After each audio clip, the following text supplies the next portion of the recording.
Today I'm going to show you how to make a ring like one of these I'm wearing here. We're going to be using silver scraps and some really basic techniques.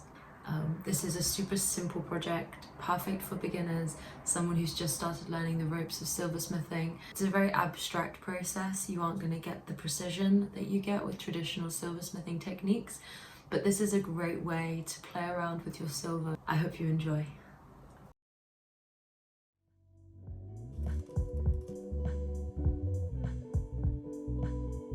For this project, you will need some scrap silver, some silver wire or silver sheet that you can turn into a ring shank, a heat-proof mat, a blowtorch, some snips, some tweezers. Don't forget the solder and the flux.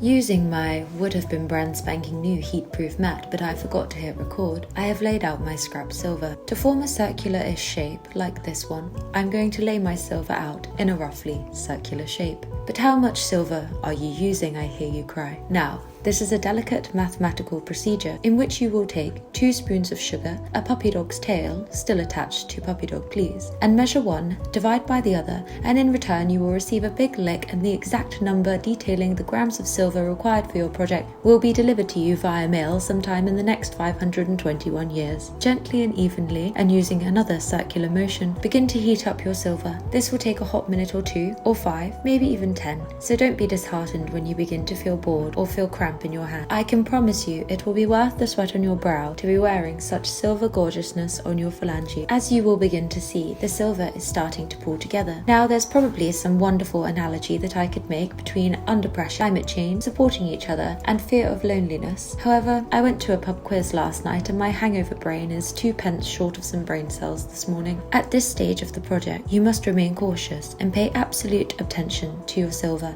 Once you are happy with your shape, please quench it. Then head over to your pickle pot. Anyone there? I'm looking for Pickle Annie. I thought I'd quickly show you how I make my tubeless pickle. Here's my old pickle. I'm just gonna toss it away. All you're gonna need is some salt and some vinegar. Preferably get the white stuff. Alice didn't have it and I was desperate, so I got malted. It stinks. It's like, you know when you're a kid and you get to try red wine for the first time and it tastes like pure rotten vinegar? That's exactly what this smells like. Oil the kettle. So it might smell disgusting, but it doesn't cost a bomb. You have these items in your cupboard. They serve us no good at. Once the kettle's boiled, you're going to find a measuring thing. I never measure this, but I know that you people will like measurements, so I'm going for 100 mils. This is so long, I'm giving up. Okay, go for 100 grams of salt and then exactly the same of vinegar. As you can see, very precise over here. Mix with hot water. I can probably put like an inch, maybe an inch and a half of hot water in the pan. It evaporates as you're using it, so over time you will need to put a little bit more water in. This pickle is good to go for, you probably get 2 weeks worth of pickling out of it. But like I say, it's so cheap, you can just pour it down the drain. You don't need any fancy chemicals. Do I need to tell you how it works? Do you want the chemistry? I don't think you do. Thanks for sharing your recipe, Pickle Annie. Please may I have my silver back now? Thank you. See you next time. Okay, so our piece is out of the pickle. I'm gonna start by creating the ring shank. So what I'm gonna do, I'm just gonna wrap my ring shank around this D-wire. It is very tough. Okay, there we go. Now I'm gonna use my snips to cut this. You might want to use your saw blade.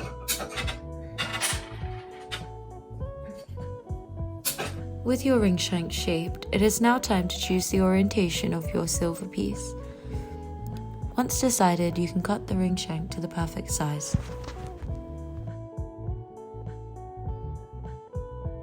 You know, I know now that I'm going to be placing my ring shank here. So I'm going to file down these 2 areas so that they're really flat. Okay, Okay, so there we go. We've got two very nice flat edges for the shank to attach to. I would really suggest that you, the budding silversmith, watching this video, get yourself one of these. It's called a dead man's grip. Earlier when I was saying to myself this would be a really useful tool, pretty sure I called it a dead man's grip and it sounded so right in my head, but now I'm saying that to this, I'm totally questioning myself. Anyway, you want to take this really useful device and pop your ring shank into the top of it. Take your time doing this because you want to make sure it's level. Now, we're using this to create two flat edges on the tops of these points so that the flat edge and the flat edge will sit together and solder will flow. The best way to do this is to prop it up against the table, and so you're holding the dead man's grip at like a 90-degree angle, and you're just going to file straight over. My whole table's going to wobble.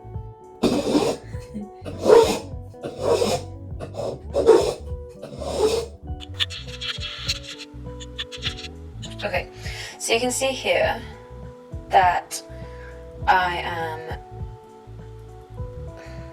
filing down the edges of this band. This side is perfect. This side, if you can see, there's a little lip before it goes flat. What we want to do is remove that so it goes completely flat, and this will mean when this connects to our piece of our silver for the top of the ring, the join will be pretty seamless. We are now ready to solder these two bits together. First things first, let's get that piece fluxed up. I'm using a liquid flux, but you could use any flux you like. The flux is absolutely essential. It removes grease and impurities that inhibit solder from flowing. Next, you're going to use a third hand to position your ring shank. Now, because the fused silver shape is very organic, it has lots of lumps and bumps, undulations and crevices, it will not lay totally flat on your soldering block. So I'm using a 1p piece to make it sit level. You could also use a scalpel blade if you need something a little bit thinner, because the solder won't adhere to that either. Once you've placed your solder around the join, you then want to begin heating up the entire piece. Once the whole piece is hot, you can focus your flame on the join and voila, your solder will flow. Congratulations, your ring is made and you have created an eternity in metal form. As long as you keep it dry, don't bury it, regularly polish it, and don't expose it to a lifetime of perfumes, lotions and sunscreen. Now we quench. Is that not just the most satisfying thing? The next step is to pop it back into the pickle and then shine it up. Look at this. Just ridiculous. Do you think Annie needs to buy some new ones or what? I'm using a steel wire brush on the end of my Dremel. You could chuck it in the rotary tumbler. Depending on what finish you want, you could do different grades of sanding wheels and you could take away some of that texture and you could make some really shiny flat bits that have an amazing contrast to the organic texture that kind of sits in the crevices of the reticulation. At this point, it is totally up to you. I'd suggest get online, learn about some different finishes. Personally, I'm going to go for a brushed finish. I really want to maintain all of that texture, all of that gorgeous organicness. Hell, I might even put jeweler's rouge on it to really bring out those crevices. You might even consider liver of sulfur if you feel like it. Every decision you make whilst parlaying in the creative process is entirely up to you. All you need is the knowledge to know what the choices are. And once you know what the choices are, it's all down to you. Thanks for watching. See you in a few months.